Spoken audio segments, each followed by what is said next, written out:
they're not just farm animals or symbols that have been confined to rednecks and farmers. In the world of metal music, goats have taken a much more powerful stance and persona within the culture of the genre.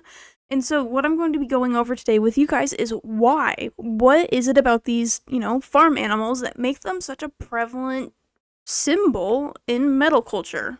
Goats have been revered and feared in various cultures throughout history, so that's what we're going to go straight into. So, in Norse mythology, goats do play a notable role, particularly through two goats that pull Thor's chariot. Thor would slaughter these goats for food and then resurrect them with his hammer. As long as the bones remained intact from the goats, this cycle of death and rebirth highlighted the goat's symbolic connection to sustenance and regeneration. Goats also appear in association with the god Heimdall, who is sometimes linked to the idea of nourishment in the cosmic order. Their presence emphasizes the practical and mystical importance of animals in the Norse belief systems.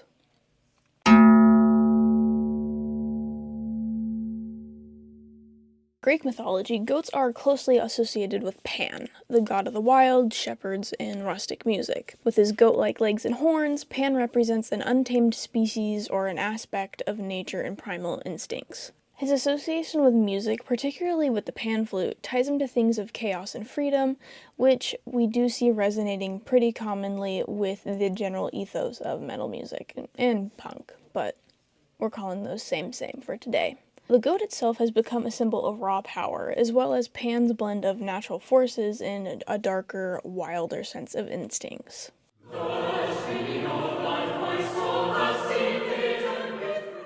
Goats do appear several times in the Bible. They often carry symbolic meanings in the Old Testament for sacrificial rituals or in representation in the book on the Day of Atonement, where a scapegoat was sent into the wilderness to carry the sins of the people. The concept of a scapegoat has influenced both religious and cultural ideas to the sense of a scapegoat as something that we put our blame on or is going out for a certain sense of redemption. Goats are also commonly contrasted with sheep in the New Testament, particularly in the book of Matthew, where Jesus uses them as a parable about judgment. In it, goats symbolize those who are unrighteous, while sheep represent the righteous. A more impactful, albeit historical reasoning behind Christians' distaste for goats can be linked back to a group known as the Knights of the Templar, which we'll dive into now.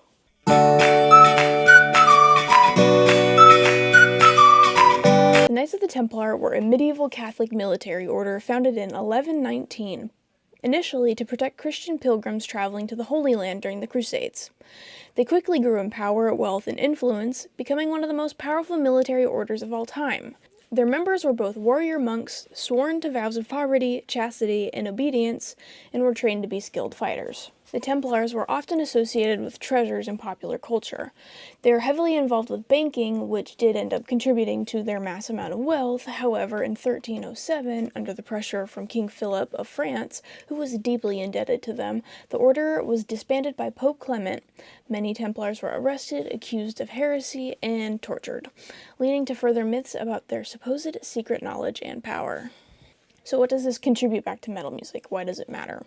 Well, you see, King Philip owed the Knights a lot of money because of his constant fighting with Britain during this time period.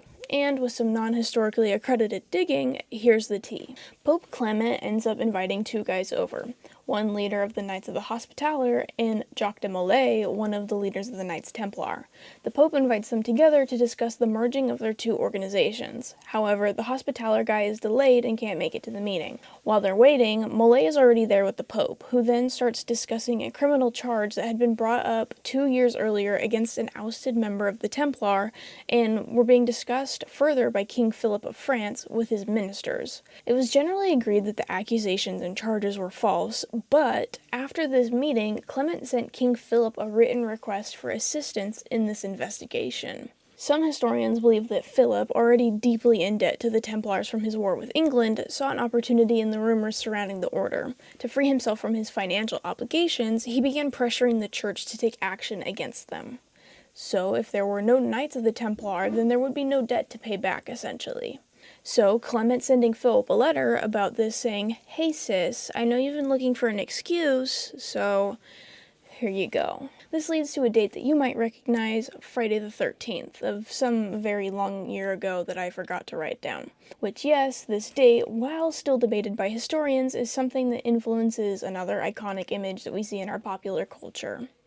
Philip had all of the Templar Knights arrested, making a statement that God is not pleased, we have enemies of faith in the kingdom, further accusing them of transgressions of spitting on the cross, denying Christ, indecent kissing, worshipping idols, and, of course, homosexual practices. The focus of this, of course, is going to be on the worshipping idols little segment here. After torturing the knights, a lot of them admitted to doing these crimes, which, after this was all said and done and they weren't being tortured, they rescinded. But it didn't matter because the damage had already been said and done. You think that drama spreads fast in middle school? Just wait until the Pope gets involved, because you haven't seen nothing yet.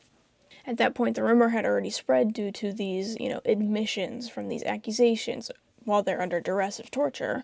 The Templars were accused of idolatry, which, if you don't know what that means, it's worshipping an idol, which is a big no-no in Christianity. So they were charged with worshipping a figure known as Baphomet, because allegedly they found a mummified severed head, recovered after they raided the knight's home base. Now, I haven't seen specifically if it was a mummified goat head or not, because I also saw that there were rumors that it was the mummified severed head of John the Baptist. But I kind of digress on that, because apparently they had a lot of weird shit at the Temple Mount. Now, there is some debate in the historical world over the fact that they were worshipping something or someone named Baphomet, because modern researchers tend to think that Baphomet is kind of a mistranslation or a corruption in the name Muhammad or Mahomet. Medieval Christians, this era of Christians, thought that Muslims were worshipping idols. So they were worshipping idols of the Prophet Muhammad. So Templars were basically accused, and this is through rough translations and Reddit digging, that the Templars had converted to Islam, basically. So basically, the Templars were accused of secretly converting to Islam underneath the Pope, which is, a big no-no. You don't leave the church, especially when you're a religious Catholic war organization. And this accusation kind of actually makes sense, because the Templars lived in the Middle East for quite a long time. But, as a lot of the accusations probably were, it was basically baseless.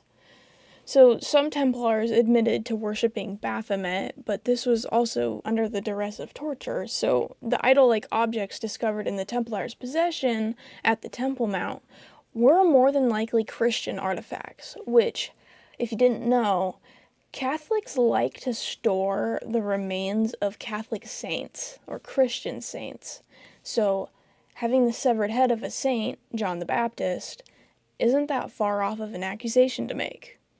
Now, I don't know if it was a severed goat head, or a dude's head, but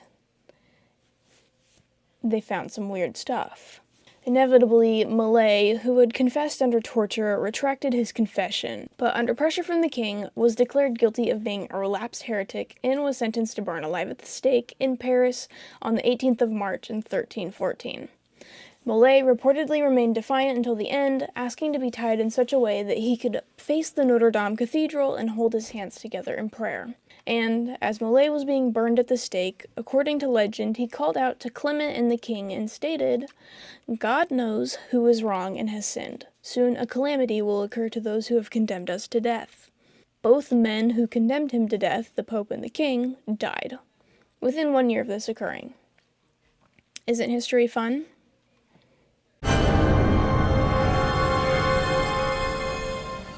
The first time the word Baphomet ever showed up in historical texts was in 1098 in a letter about the siege of Antioch by a French crusader. In the letter, it says, "As the next day dawned, they all called loudly upon Baphomet, and we prayed silently in our hearts to God. Then we attacked and forced all of them outside the city walls." It should be noted that in this context, Baphomet was regarding Raymond of Aguilers, a chronicler of the First Crusade.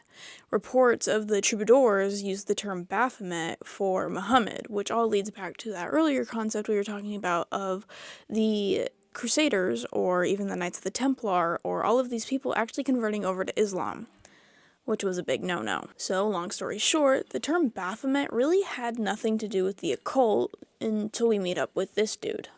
Alpheus Levi is the guy who created the image known as the Sabbatic Goat. Baphomet wasn't associated with the occult until 1856. That's around 200 years after the Knights of the Templar. This association stemmed from Levi's publication of the book Dogme et Ritual de la Haute Magique.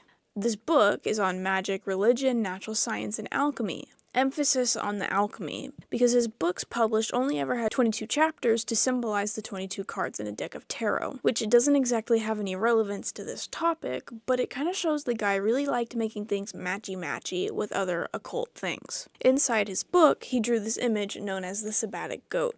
Now, the concept of a goat with a candle between its horns appears in medieval witchcraft records, so this isn't the first time an image like this appears. So that is where we get the most iconic image of what we now know to be as Baphomet, and later tied to the image of what we now know as, or regard to be, the devil.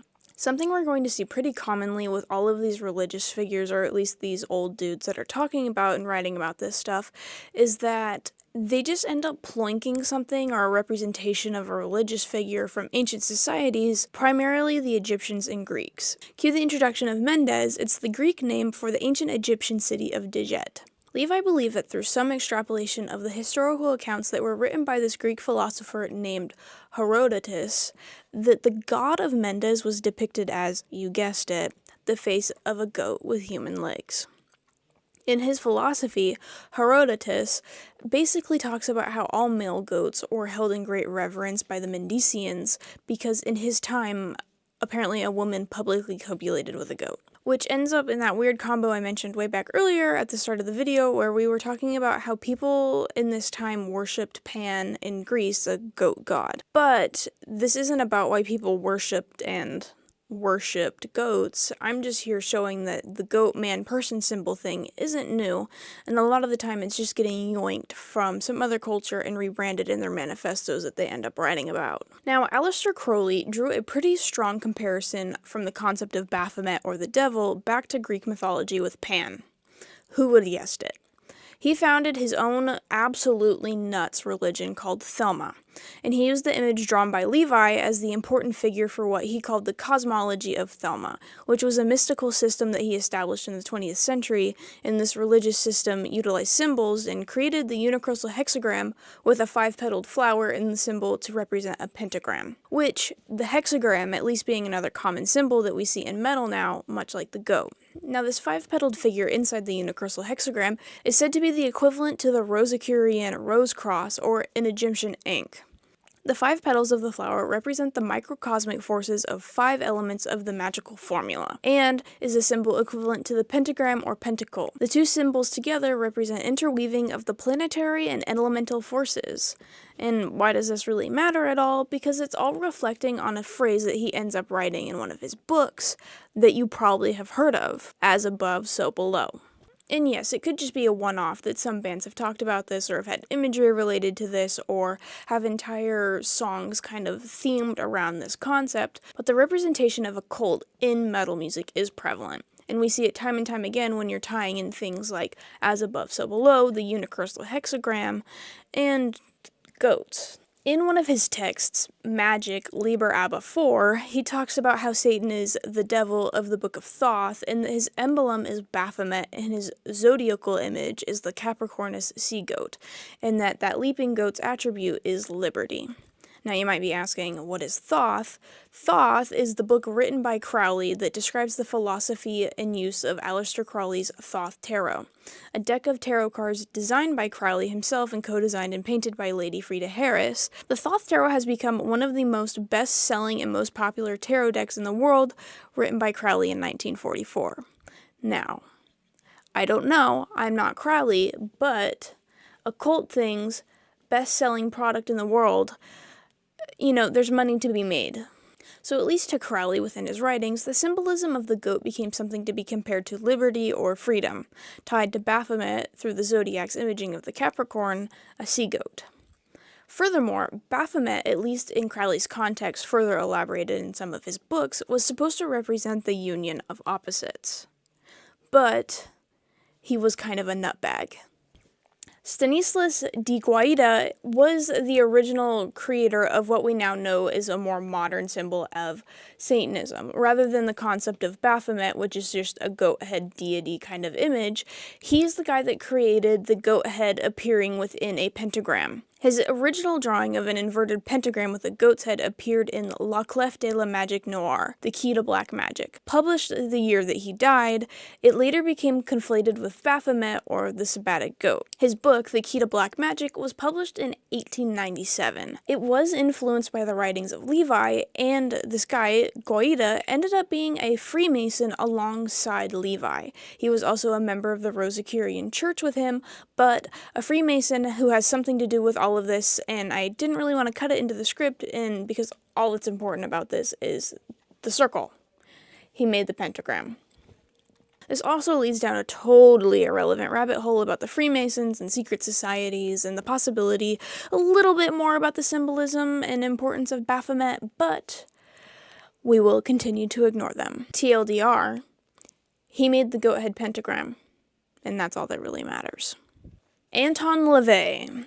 He's known as the guy who founded the modern Church of Satan, which isn't really a religion from what I've been able to tell, but more of like an aesthetic or like a club with kind of some basic rules to live by or practices to follow, because they aren't really worshiping Satan as a figure within like a religious sense. He wrote the Satanic Bible and ended up referencing how the easiest way to make a convincing devil was to, quote, transform the horns and cloven hooves of Pan into a most convincing devil. LaVey's impact in the metal scene, or at least with metal music, becomes much more prominent through other members through the metal scene by them joining his church. And this all kind of happens during the Satanic Panic in the early 60s, late 60s, early 70s, late 70s. That whole period of time. While it's less of the symbolic and like religious deep dives into Satanism, LaVey's church does end up being thrust into the public eye, becoming like a poster child for the supposed evil that's been festering in the United States during this time period.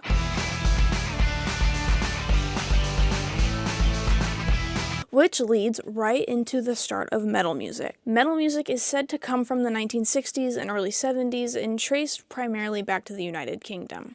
The roots of the genre can be connected to blues, rock, psychedelic rock, and a bunch of other offshoots, but just think umbrella general rock genre.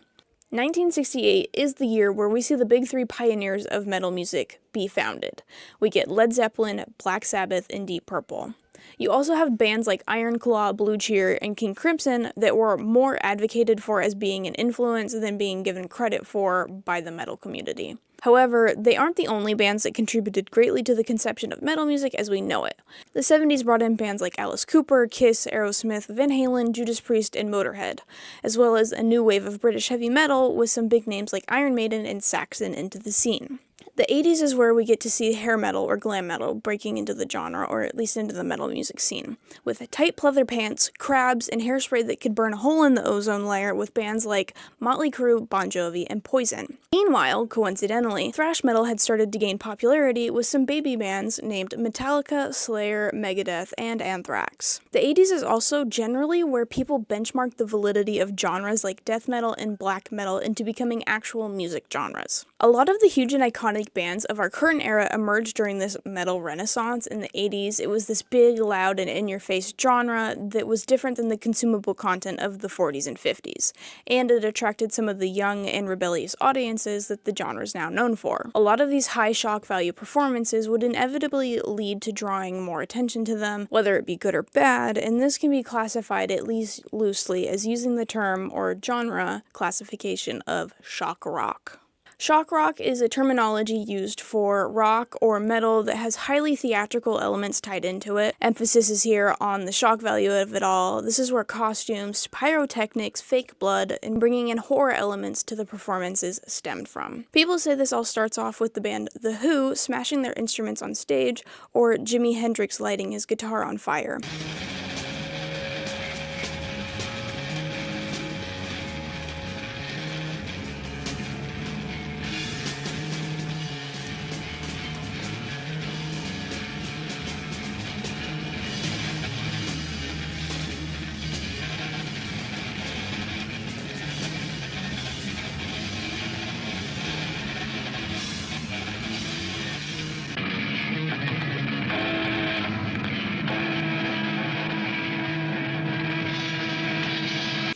are, some less enjoyable people talk about, like, G.G. Allen being G.G. Allen, but I don't want to talk about him. But if you need to think about a band to represent what shock rock embodies, think of Gwar.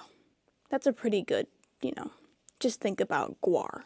But another incredibly popular icon of shock rock would in fact be Marilyn Manson, who in the 90s and 2000s burned the American flag and tore out pages of the Bible on stage.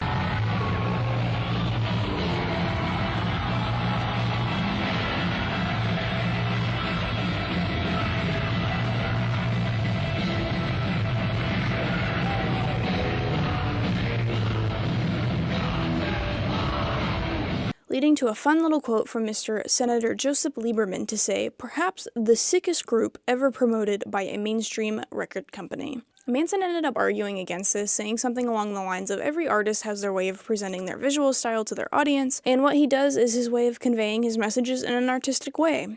Hashtag First Amendment, which we're all leading back into this anti-Christian sentiment because it's a part of the shock value. In the United States, when your nuclear family is going to be Christian or Baptist or Protestant or Catholic, a really good way to ruffle a lot of feathers is going to be doing something anti-Christian, or dare I say, satanic. This is going to emphasize this again, the shock value. It's important. This also follows the concept of all press is good press, even if it is somebody from the news stations or the local newspapers talking about the satanic man on stage who burned the American flag and ripped out pages of the Bible. You're still getting eyes on your name. You're generating buzz, and it's very much like lolcowing on Twitter, but in the 80s and 90s and early 2000s. This concept of you really poke the bear of the masses of Christian people that live in the US, or at least worldwide, by making pseudo-satanic or occult imagery embedded into your content is kind of thrust up into the air because of the Satanic Panic.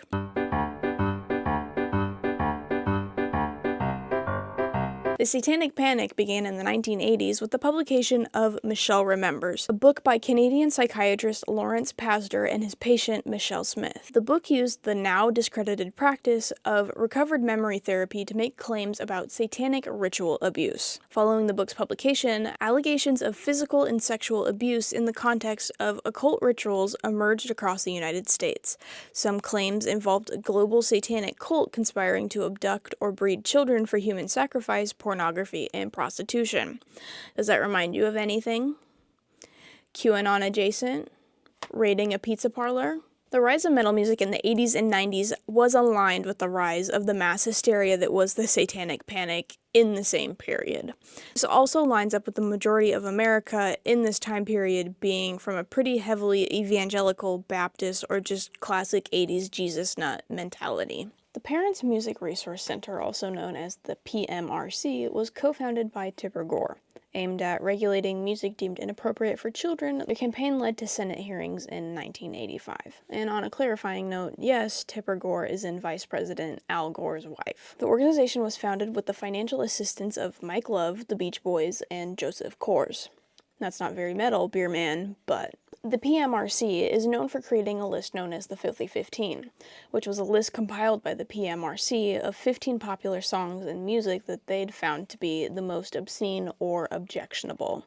And on this list, there's 1, 2, 3, 4, 5, 6, 7, 8, 9 metal bands on it.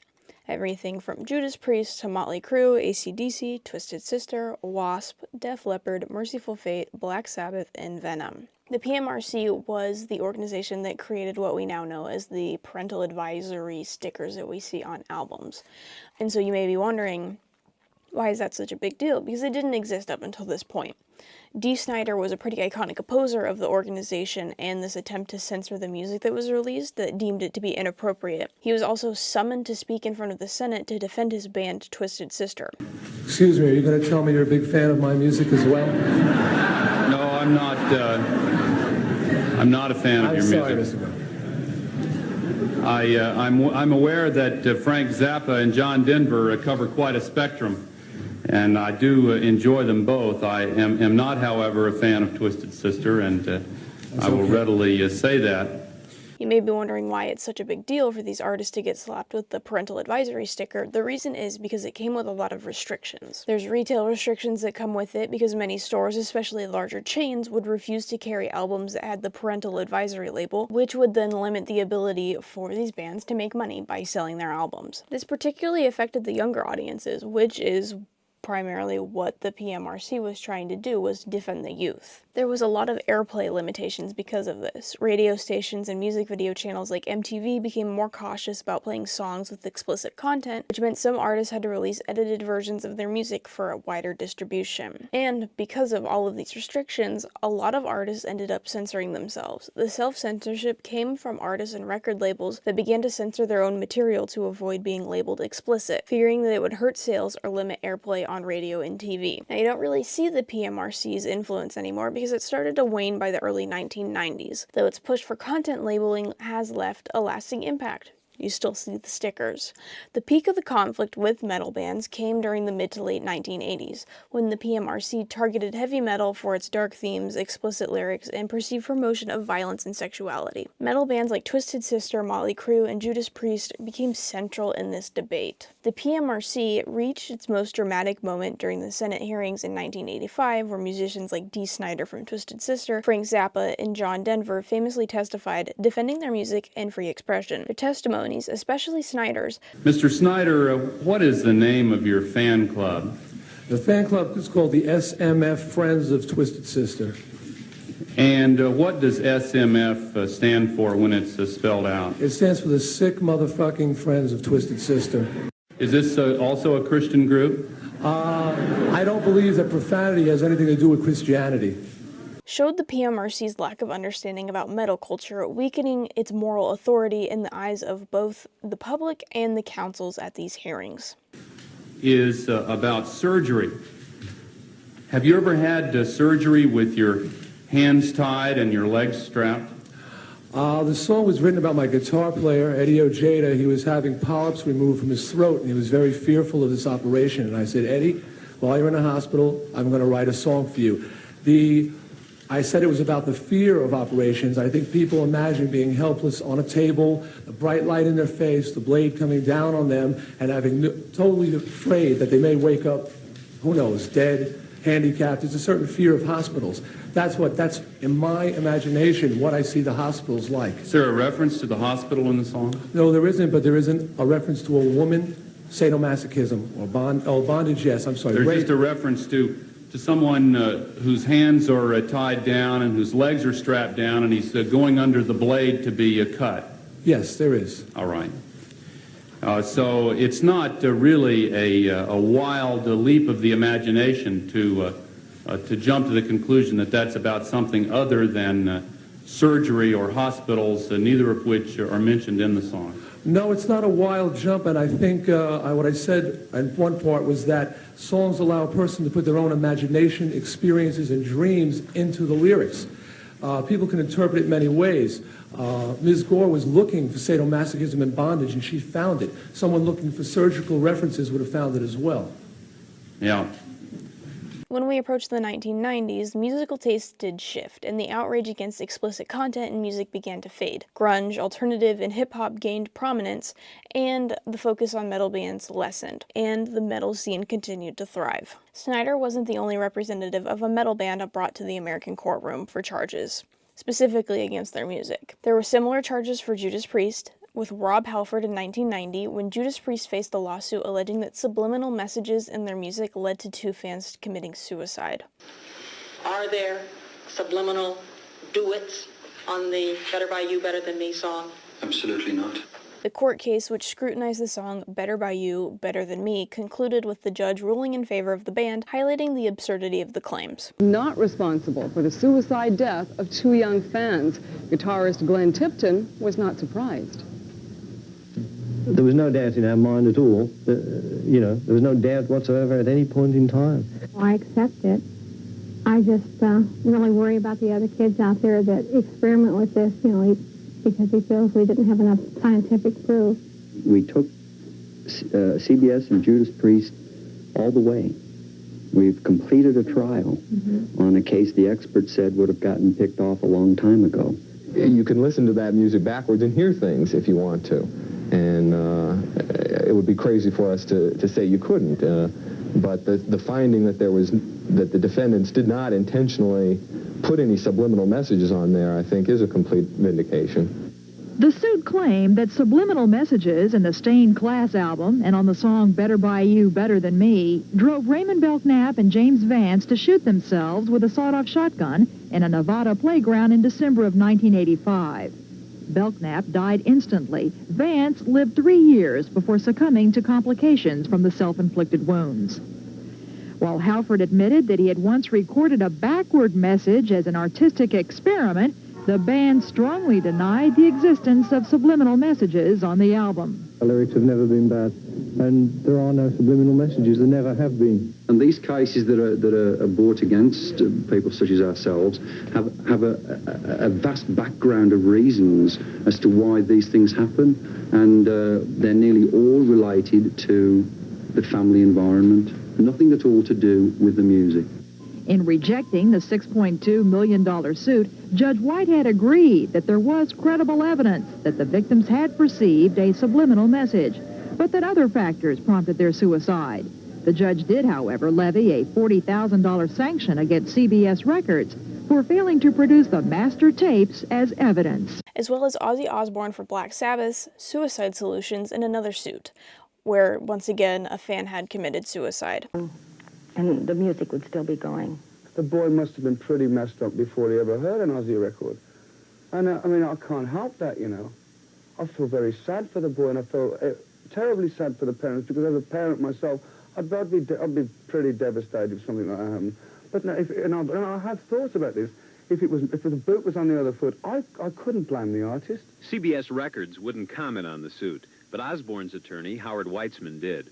What happens if you lose? I think the effect on the industry would be disastrous. I think everybody that writes a song, every actor that speaks a line, every author that writes a piece, every screenwriter that writes a script is going to be looking over their shoulder, afraid that whatever they say could be misinterpreted by some very small percentage of individuals. And the real problem with a case such as this is they have totally misinterpreted what Ozzy meant to say. What did Ozzy mean to say? The word suicide solution is meaning suicide as a liquid, like solution as a liquid, not a way out. And the song's about like the dangers of alcoholism, like alcohol will kill her just like any other drug will, you know. It's just wine is fine, but whiskey's quicker, suicide is slow with liquor. And that's easy.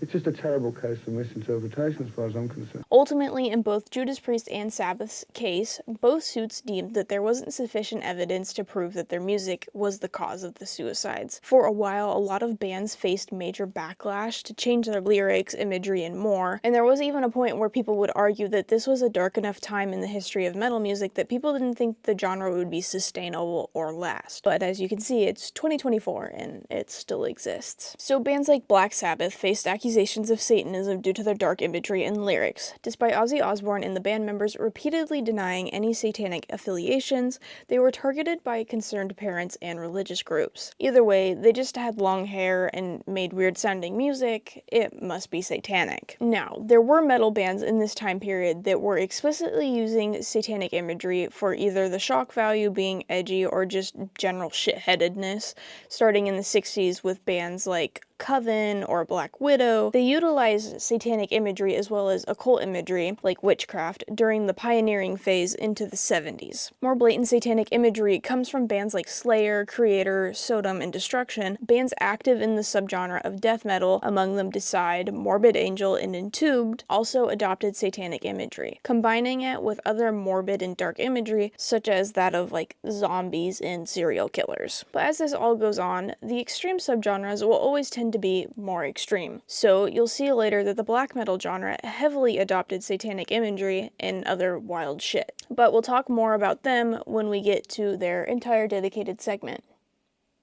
which is right now.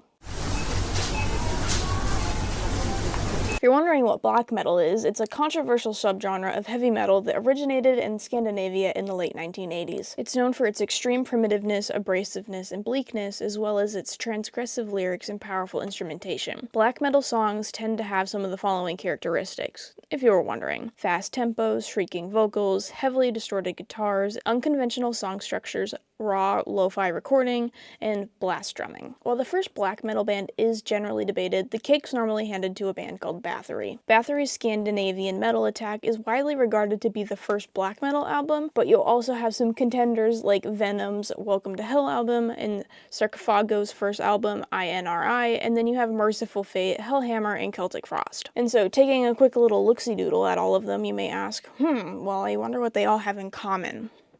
Well, they all use occult imagery. The only thing these guys really had in common was that they all smelled like shit and they wanted to be as edgy as possible, and they're argued to be the first creators of a black metal album. Satanic imagery really bore into the side of black metal and made its home there. And if you see, time and time again, it's not only with their album imagery or the performances or the lyrics in the songs, but it's also the individual members of the band that kind of ham up this caricature or presence to be known more edgily or just have that higher shock value. A pretty well-known example of this, even though it's not black metal, is Merciful Fate's King Diamond. People argue that Merciful Fate is the first band to take Satanism more seriously rather than just shock value and occult imagery, because King Diamond ended up joining Anton LaVey's, the Anton LaVey we talked about earlier's Church of Satan. But it is important to note that not all bands utilizing satanic imagery in this period are Satanists.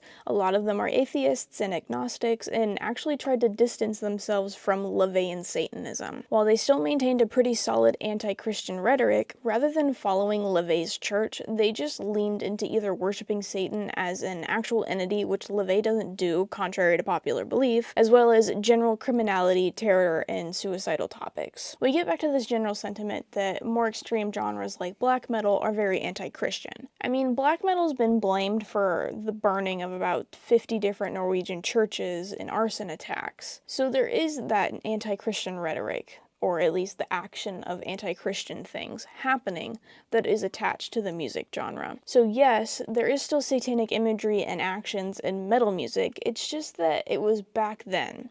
However, now, majority of the time, it's more symbolism used to be kind of anti-establishment and rebellious in music, as well as aligning with typical black metal themes. You know, following black metal, it doesn't strictly have to be satanic or anti-Christian or edgy in all of the right occult ways. Even now, or within the last 20 years, there's been a distinct shift where we can see Satanism kind of be putting on the back burner and bringing in different cultures like Norse mythology and having focuses on things like that in music in these more extreme, heavier genres, as well as more mainstream metal genres. And because of a lot of musicians replacing satanic themes with Norse mythology, or in general paganism, with a focus on something called heathenry, also known as contemporary Germanic paganism, or Germanic neo-paganism. So yes, there is still satanic imagery in metal music, just as it was back then. However, now, a majority of the time, it's just more symbolism used to be anti-establishment and rebellious in music, as it was originally intended to be when it was first incorporated. We see bands like Amon Amarth, Enslaved, Bathory, Wardruna, and Tyre. And we see bands like Bathory in there, who is said to be one of the first creators of a black metal album, shifting with its more recent content uploads to be more focused towards Norse paganism, or at least Norse mythology. We will always see an inevitable shift. The pendulum will always swing back and forth, and when Satanism has had a train run through it like it has for the last nearly 40 years, there's going to be people looking for new content to kind of latch onto or just make content around. Occult imagery is not something that is a necessary factor for a band to be considered black metal. It's not even a necessary factor in anything to be considered metal, and this just goes to prove it. Bands are constantly evolving, taking inspiration from different things, different mythologies. I mean, the possibilities are endless. And so I guess we'll just see where it evolves to. So we're going to talk about one of the most well-known goats in metal. And I don't know if you've maybe seen memes about them, or you thought there's no way that that photo is real because it must be Photoshop, but there is a goat named Biket. Biket, the grind goat. Biquette was a goat saved from slaughter in a dairy farm, adopted by some crust punk commune, and was moved onto a farm that also happened to be a DIY music venue in Mauriac, France. And while living there, she ended up developing some human-like vices, including a taste for alcohol and tobacco. She would consume anything from dirty cigarette butts to lit cigarettes and the alcohol dregs from glasses, which allegedly also extended to the bottoms of pots of paint or oil drains. The popularity of Biquette generally stems from photos taken at a Worm Rot concert that happened at this DIY crust punk music venue. The photos were taken by Asian Rot, the manager of Worm Rot at the time. She did an interview with Complex and talked about how insanely tame the goat was and how it followed them around like a dog, and that the iconic photos during the set weren't staged, that the goat just walked up to the front row to hang out and watch them play. She snapped the photos because, well, it's hilarious. However, I can't imagine living in a dirty DIY commune was good for a goat, and sadly, Biquette passed away in 2013 at roughly 10 years old. While her consumption of tobacco, alcohol, and paint was notable, it's been speculated that the sale of the property and the subsequent cleanup of it was too much of a shock for Biquette, which subsequently led to the goat's death. Biquette's been long known as an iconic symbol in the world of grindcore music, especially with the performance from Worm Rot, the photos taken, the virality of the goat, and subsequently the infamy of a goat in a French commune, crust punk DIY venue, in a grindcore set. So when a lot of people think about goats in metal, a lot of people think about Biquette the grind goat.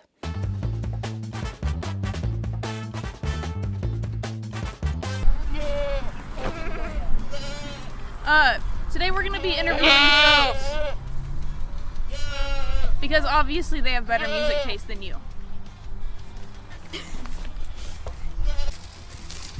Sir? Sir?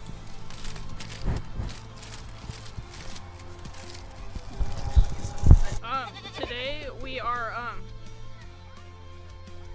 interviewing goats for their opinion on metal music.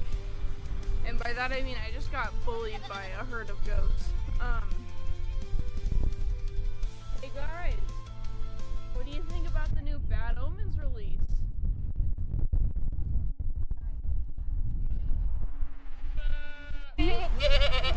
What's your favorite? What's your favorite artist?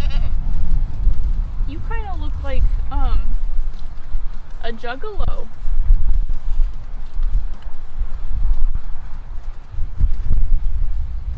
Damn. How about you guys? Yeah, you little neck natters. Hey, bud. Okay, no. No, you, oh, you still want to talk to me? Okay, hi, bud.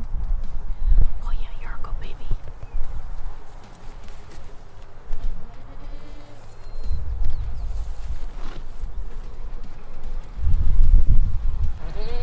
And just like, hey, bud. Oh my gosh, you're so goddamn cute. Hi. Hi, buddy. What's your favorite artist? Looks like a slip line.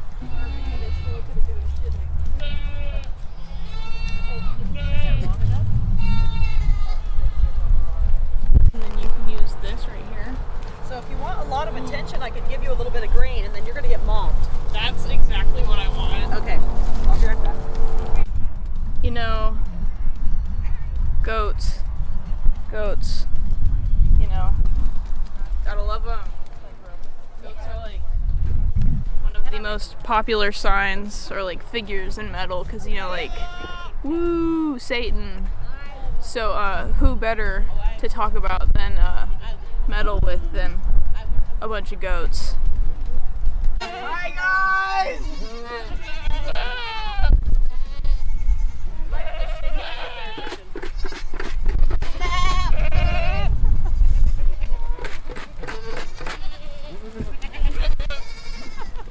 Hi guys! Holy shit! Oh no! Are you okay? Dude, these things thrive.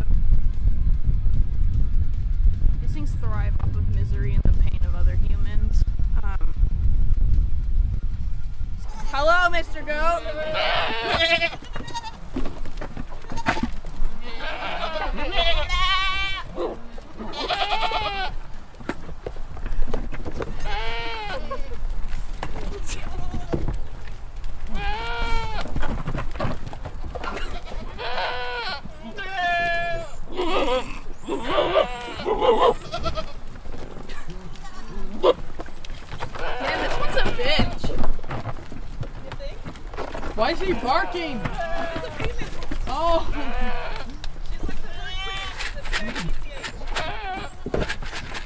It's over here! Alright. You know, dude, my arms fucking hurt.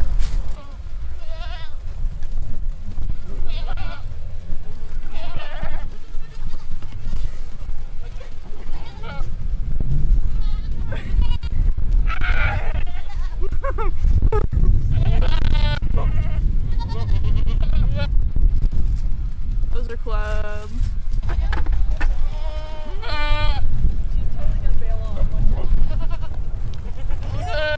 What's your opinion on metal?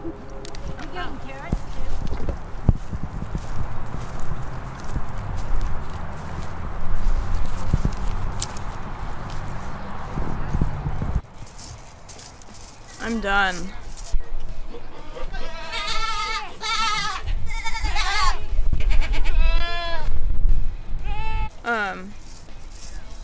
You know, they look cute from a distance, but try getting trampled by a group of them. They smell like shit. They're still cute though, you know, still thoroughly enjoyed, but yeah. Goats are pretty metal, and I don't recommend. That's all. Bye.